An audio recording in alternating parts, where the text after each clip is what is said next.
A lot of you guys might be wondering why the hell do we need a sequel to this game. It wasn't the best game at all. Its open world was pretty bland, there wasn't much to do in it, and its missions sometimes might have been boring for some players, but to me this game is so underrated. I've played the hell out of this game.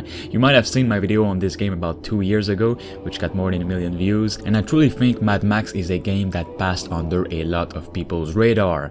I've saw so many comments talking about how they never knew about this game, and so they're trying it out in 2020, 2021, and right now in 2022. And no joke, there's a big rumor right now that a Mad Max sequel is in development or might have been in development, but it's more on is in development at Avalanche Studios. Avalanche Studios, if you didn't know, is already working on another game, which I don't remember the name of the game, but it's another game than Mad Max, but they're also rumored to work on another Mad Max sequel at the same time. This rumor, if true, would be some really big news to me. I mean, I've loved the first game, and the potential for a second one is absolutely massive.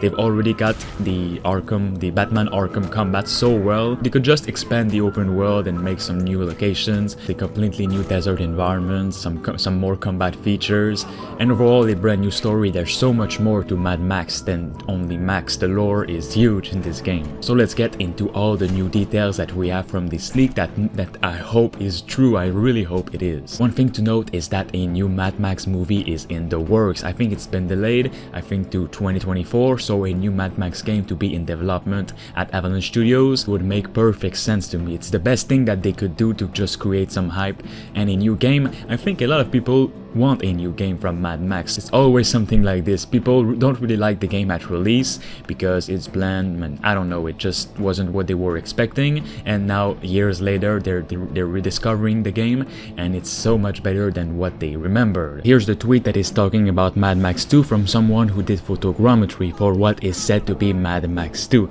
By the way, photogrammetry was not in the first game, so if the game is still coming, this would be a huge step up from the first one. Before times at Avalanche Sweden in New York, when O'Neill invited me to get scanned to be in Mad Max 2 as a rebel. The magic of photogrammetry, 3D scanning, and many cameras. Hashtag Mad Max game.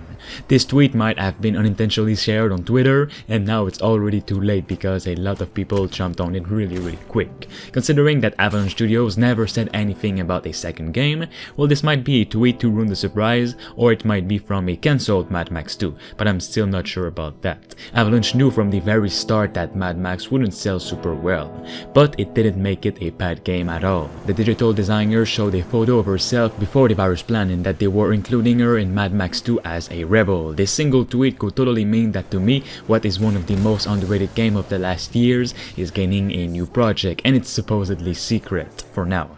This would be huge and would have me on board right off the start. Some people are saying she made a spelling error on that tweet, but there wasn't any facial scans involved in the first game.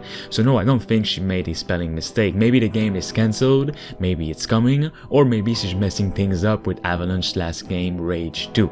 It's been quite some time now that Avalanche hasn't gave any announcement regarding a Mad Max sequel, so maybe it's been in development hell, maybe put on the side for the next movie in 2024, but only the present will tell as we arrive closer to the movie. The first one to me is still so ahead of its time and is well worth revisiting. It still feels like a brand new game and doesn't feel old at all. For more news on this game, make sure you support this video and subscribe.